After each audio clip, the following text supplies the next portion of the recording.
Hello. അപ്പോൾ മൂന്നാറിലേക്ക് പോണേൻ്റെ അന്ന് ഞാൻ എടുത്ത കുറച്ച് വീഡിയോസാണ്. അവിടെ പോയും എടുത്ത കുറച്ച് വീഡിയോസാട്ടോ ഇനിയുള്ള വീഡിയോകളിലൊക്കെ കാണുക. അപ്പോൾ ഞാൻ ഉച്ചയ്ക്ക് അവനെ ഉറക്കിയിട്ട് അവന് വേണ്ട കാര്യങ്ങളും എനിക്ക് ഓർമ്മ വരുമ്പോൾ ഞാൻ അപ്പം മടക്കി വെച്ചതാണ് അവന് വേണ്ട കാര്യങ്ങൾ. അപ്പോൾ അവൻ്റെ ഒരു സാധനം നമുക്ക് മിസ്സാകാൻ പാടില്ലല്ലോ. അപ്പം ഞാൻ അവന് വേണ്ട ഡ്രൈ ഷീറ്റും ടർക്കിയും അതുപോലെ 1 2 3 കൂട്ട് ഡ്രസ്സ് അതൊക്കെ ഞാൻ ഉച്ചയ്ക്ക് സെറ്റാക്കി. പിന്നെ വൈകിട്ട് വന്നിട്ട് ഞാനത് എടുത്ത് വെച്ചു. ഈ മടക്കി വെക്കാൻ അന്ന് രാത്രിയാണ് കേട്ടോ ഞങ്ങൾ പോണത്. ഒരു 10:30 മണി ആകുമ്പോഴാണ് ഇറങ്ങാൻ ഞങ്ങൾ പ്ലാൻ ഇട്ടിരുന്നത്. അപ്പം അവൻ ഉറങ്ങുമ്പോൾ ഡ്രസ്സും കാര്യങ്ങളും മടക്കി വെച്ചു. പിന്നെ രാത്രിയാണ് ഡ്രസ്സൊക്കെ ഞാൻ ബാഗിൽ പാക്കാക്കി വെച്ചത്. ഏകദേശം അവന് ഒരു 4 3 5 കൂട്ട് ഡ്രസ്സ് ഞാൻ അവനെടുത്ത് വെച്ചിരുന്നു. 5 4 ഡ്രസ്സ് ഞാൻ അവനെടുത്ത് വെച്ചിരുന്നു. പിന്നെ രാത്രി ആയപ്പോൾ ഞാൻ ഗെറ്റ് റെഡി വിത്ത് മീ ഒക്കെ എടുത്ത് അതൊക്കെ വീഡിയോ ഞാൻ അപ്ലോഡ് ആക്കിയിട്ടുണ്ട് കേട്ടോ. അപ്പോൾ മേമന്മാരെ കുട്ടികളാണ് കൂടെ വരുന്നത്. പിന്നെ അഖിലേട്ടനും പിന്നെ ആഷിക്കും. അപ്പോൾ ഞങ്ങൾ കാറിലാണ് പോയത്. രാത്രി 10 മണി ആകുമ്പോഴാണ് ഞങ്ങൾ ഇവിടുന്ന് ഇറങ്ങിയത് കേട്ടോ. രാത്രി ഇറങ്ങിയിട്ട് രാവിലെ പുലർച്ചെ എത്തണൊരു ടൈമും കേട്ടോ ഞങ്ങൾ സെറ്റാക്കി വെച്ചത്. അപ്പോൾ അവൻ പകുതി എത്തിയപ്പോഴേക്കിനും ധ്രുവപ്പനും ഉറങ്ങി കേട്ടോ. അപ്പോൾ രാത്രി പോവുകയാണെങ്കിൽ നമുക്കങ്ങനെ ട്രാഫിക്കും കാര്യങ്ങളൊന്നും ഉണ്ടാവില്ല. സുഖമായിട്ട് നമുക്ക് വണ്ടിയൊക്കെ ഓടിക്കാം. അങ്ങനെ ഞങ്ങളൊരു പെട്രോൾ പമ്പിലെത്തിയിട്ട് ബാത്റൂമിലൊക്കെ പോയി. പിന്നെ ടയറൊക്കെ ഒന്ന് ചെക്കാക്കി കാറ്റുണ്ടോയെന്നൊക്കെ. അപ്പോൾ ഒരെണ്ണത്തിൽ കുറവായിരുന്നു. അതൊക്കെ ഒന്ന് ഫില്ലാക്കി എല്ലാം ഒന്ന് സെറ്റാക്കി എണ്ണയൊക്കെ അടിച്ചു. പിന്നെ നമ്മൾ മൂന്നാറിലേക്ക് പോയിട്ടോ. സത്യം പറയുകയാണെങ്കിൽ ഞങ്ങൾ വിചാരിച്ചേക്കാളും നേരത്തെ എത്തി കേട്ടോ. ഒരു 3:30 ഒക്കെ ആകുമ്പോഴത്തേക്കിനും 3:30 4 മണിയൊക്കെ ആകുമ്പോഴത്തേനും ഞങ്ങളവിടെ എത്തിയപ്പോൾ തന്നെ ഒരുവിധം എല്ലാവരുടെ ഫോണിൽ റേഞ്ചും കാര്യങ്ങളൊക്കെ പോയി. എൻ്റെ ജിയോ ആയതുകൊണ്ട് കുറച്ച് റേഞ്ചൊക്കെ കിട്ടി കേട്ടോ. ഏകദേശം ഒരു കട്ട എനിക്ക് കിട്ടി. പിന്നെ ഞങ്ങളവിടെ ഇറങ്ങിയപ്പോൾ നല്ല മഞ്ഞ് ഇറങ്ങിയിരുന്നു കേട്ടോ. നല്ല തണുപ്പായി. നമ്മുടെ സ്ഥലത്ത് നിന്ന് മൂന്നാറിലോട്ട് എത്തിയപ്പോൾ ആ മഞ്ഞ് കോട ഇറങ്ങി വരുന്നുണ്ടായിരുന്നു. അതൊക്കെ കണ്ടു ഞങ്ങൾ റോട്ടിലിറങ്ങിയിട്ട്. രാത്രി ഇറങ്ങിയത് കൊണ്ട് തന്നെ ഞങ്ങൾ രാവിലെ പ്ലാൻ ആക്കിയിരുന്നു ഫ്രഷ് ആകാൻ വേണ്ടിയിട്ടൊരു റൂം എടുക്കണമെന്ന്. അങ്ങനെ ഞങ്ങൾ നേരെ വിട്ടത് റൂം എടുക്കാൻ വേണ്ടിയിട്ടായിരുന്നു. അവിടെ തന്നെ ആയിരുന്നു കേട്ടോ ടോപ്പ് സ്റ്റേഷൻ. സൺസെറ്റ് കാണാൻ ഞങ്ങൾക്കൊരു പ്ലാൻ ഉണ്ടായിരുന്നു. അങ്ങനെ ഞങ്ങൾ ആ ടോപ്പ് സ്റ്റേഷൻ്റെ അടുത്ത് തന്നെയാണ് ഞങ്ങൾ റൂം എടുത്തത്. അപ്പോൾ ഞങ്ങൾ റൂമിന് റേറ്റ് വന്നത് 600 രൂപയാണ്. ഞങ്ങൾ കുറച്ച് ചോദിച്ചിട്ടൊന്ന് കുറച്ച് തരുമോ ഫ്രഷ് ആവാൻ മാത്രമാണെന്നൊക്കെ പറഞ്ഞ്. പക്ഷെ അതിൻ്റെ കൂടുതൽ അവർ കുറച്ച് തന്നില്ല. 700 ആയിരുന്നു. ഒരു 100 രൂപ അവർ കുറച്ച് തന്നു. അങ്ങനെ 600 രൂപ. റൂം തരക്കേടില്ലായിരുന്നു. ഞങ്ങളൊരൊറ്റ റൂമായിട്ടെടുത്തു. ഞങ്ങൾക്ക് ഫ്രഷ് ആവാൻ മാത്രമേ ഉണ്ടായിരുന്നുള്ളൂ. അപ്പോൾ പിന്നെ എക്സ്ട്രാ 2 റൂം എടുക്കണ്ടെന്ന് വിചാരിച്ചു. അപ്പോൾ ഞങ്ങളൊരൊറ്റ റൂമാണ് എടുത്തത്. റൂം കുഴപ്പമൊന്നും ഉണ്ടായിരുന്നില്ല. നല്ല രസമുണ്ടായിരുന്നു. അവിടുത്തെ ജനൽ തുറന്നാൽ കാണുന്ന വ്യൂ ഉണ്ടല്ലോ വേറെ ലെവലായിരുന്നു കേട്ടോ. അപ്പോൾ വേഗം ഫ്രഷ് ആയിട്ട് ടോപ്പ് സ്റ്റേഷൻ്റെ അവിടെ എത്തിയിട്ട് ഞങ്ങൾക്ക് സൺസെറ്റ് കാണാനുള്ള പ്ലാനായിരുന്നു കേട്ടോ. അപ്പം ഞാൻ ഈ മൊബൈൽ പിടിക്കുമ്പോൾ മൊബൈൽ നല്ല ഇളകുന്നുണ്ട്. ഞാനിപ്പോഴാണ് ശ്രദ്ധിക്കുന്നത്. എൻ്റെ കൂടെ ധ്രുവപ്പുള്ള കാരണം അവനെ വെച്ചിട്ട് എനിക്ക് വീഡിയോ എടുക്കാൻ പറ്റിയില്ല. അതാണ് ഇപ്പോൾ ഈ വീഡിയോ ഇളകണത്. അങ്ങനെ അതൊന്ന് കുറച്ച് കണ്ടിട്ട് പിന്നെ ഞങ്ങൾ ഫ്രഷായി. പിന്നെ ഞാനൊരു ഗെറ്റ് റെഡി വിത്ത് മീ ഒക്കെ എടുത്ത് അതിൻ്റെ വീഡിയോ ഞാൻ അപ്ലോഡ് ആക്കിയിട്ടുണ്ട് കേട്ടോ. ആദ്യം ഫ്രഷ് ആവാൻ വിട്ടത് അഖിലേട്ടനും ഇവനാണ് കേട്ടോ. അപ്പോൾ ഇവരുടെ പുറപ്പെടൽ കഴിഞ്ഞിട്ട് ഇവർ പിന്നെ പോസ്റ്റാണ്. അപ്പോൾ പിന്നെ ഞങ്ങൾ 3 ആൾ റെഡി ആവാണ്ടല്ലോ. അപ്പോൾ ഞങ്ങൾക്ക് കുറച്ച് ഒരുക്കങ്ങൾ കൂടുതലാണല്ലോ. പിന്നെ ഒന്നാമത് ഞാൻ വീഡിയോ എടുക്കുന്നുണ്ട്. അപ്പോൾ അവർ തിരക്ക് വിടണം തുടങ്ങിയിരിക്കുന്നു. എന്താണ് സൺസെറ്റ് കാണണം. പക്ഷേ ഞാൻ വീഡിയോ ഒക്കെ എടുത്ത് മെല്ലെ കേട്ടോ ഞാൻ പുറത്തിറങ്ങിയത്.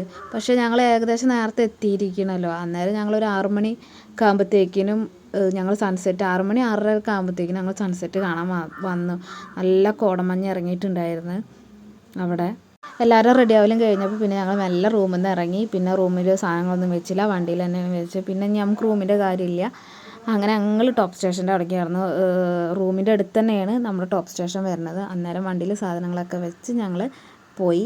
അപ്പോൾ കുറച്ച് കടകളൊക്കെ ഓപ്പൺ ആയിട്ടുണ്ടായിരുന്നു കേട്ടോ. അപ്പോൾ അവിടുത്തെ ആ മഞ്ഞിങ്ങനെ കണ്ടപ്പോൾ ഞങ്ങൾക്ക് ഇവൻ്റെ ജലദോഷവും പനിയൊക്കെ മാറി വന്നിട്ടുണ്ടായിരുന്നു. ഇനി ഇവന് സീനാവുമോ എന്ന് വിചാരിച്ച് ഞങ്ങൾ ഡ്രസ്സ് എടുക്കാൻ നോക്കി. സെറ്ററിന് 250 റുപ്യ 300 രൂപയാണ്. 300 രൂപയുടെ ക്വാളിറ്റി പോലും ആ ഡ്രസ്സിനില്ല. അപ്പോൾ ഞങ്ങളത് വാങ്ങിച്ചില്ല. അങ്ങനെ ഞങ്ങൾ ടോപ്പ് സ്റ്റേഷൻ്റെ അവിടെ പോയി. അടിപൊളി വൈബായിരുന്നു കേട്ടോ. അപ്പം നമുക്ക് കുറച്ച് കാഴ്ചകളൊക്കെ കാണാം.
വന്ന കുറച്ച് ടീംസ് ഞങ്ങളോട് ചോദിച്ചു ഫോട്ടോ എടുത്ത് തരുമോ ചോദിച്ചു. അപ്പോൾ അവർക്ക് ഫോട്ടോസൊക്കെ എടുത്തു കൊടുത്തു. അപ്പോൾ ആജും മിനിച്ചാണെങ്കിൽ അവർ ടോപ്പ് സ്റ്റേഷൻ്റെ അവിടെ നിന്ന് ഫോട്ടോ എടുത്തിട്ട് വരണേ ഉള്ളൂ. ഞങ്ങളാണെങ്കിൽ അവിടെ എത്തിയിട്ട് കുറേ നേരമായി കേട്ടോ. അവിടെ നിന്ന് ഇറങ്ങണ പോലെയല്ല കയറണത് ഭയങ്കര ബുദ്ധിമുട്ടാണ്. നമ്മുടെ കൈയും കാലൊക്കെ നന്നായിട്ട് കുഴയും. അപ്പോൾ എനിക്കാണെങ്കിൽ ധ്രുവപ്പന എടുത്തിട്ട് കയറാൻ ഭയങ്കര ബുദ്ധിമുട്ടായിരുന്നു. അത് കഴിഞ്ഞിട്ട് നമ്മൾ അവിടെ നിന്ന് നേരെ വിട്ടത് പിന്നെ വട്ടവടയിലേക്കാണ് കേട്ടോ. വട്ടവടയിൽ സ്ട്രോബെറിയുടെ കാണാൻ വേണ്ടിയിട്ടായിരുന്നു. പക്ഷെ അവിടെ സീസൺ അല്ലായിരുന്നു. അപ്പോൾ കുറച്ചും കൂടി അകലെ പോയാലാണ് അവിടെ കാണാൻ പറ്റുകയെന്ന് പറഞ്ഞു. പക്ഷെ അപ്പോൾ ഞങ്ങൾ അങ്ങോട്ട് പോയില്ല.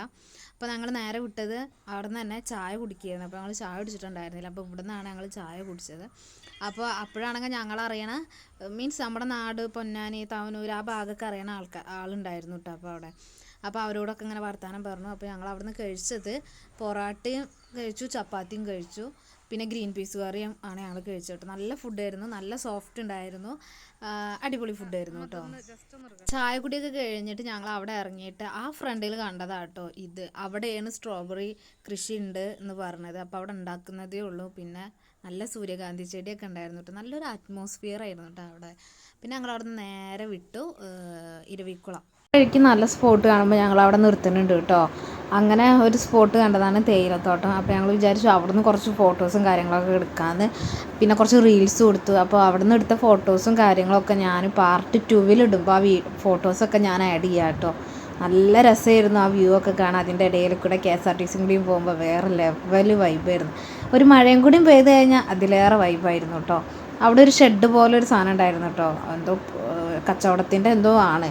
അപ്പോൾ അതിനെ കെട്ടിയിട്ടുണ്ടായിരുന്നു. അപ്പോൾ ധ്രുവപ്പനാണെങ്കിൽ അവിടെ നിന്നിട്ട് ഭയങ്കര കളിയായിരുന്നു. അപ്പോൾ മറ്റൊരു ഫോട്ടോ എടുക്കുകയായിരുന്നു. ഞങ്ങളുടെ ഫോട്ടോഷൂട്ടൊക്കെ കഴിഞ്ഞിട്ട് ഞങ്ങൾ പുറത്തിറങ്ങി തേയിലത്തോട്ടത്തിൽ നിന്ന്. അവരുടെ ഫോട്ടോഷൂട്ട് എടുത്താലും തീരണില്ല. അങ്ങനെ അതൊക്കെ എടുത്ത് കഴിഞ്ഞിട്ട് ഞങ്ങൾ നേരെ വിട്ടത് ഇരവിക്കുളത്തേക്കാണല്ലോ.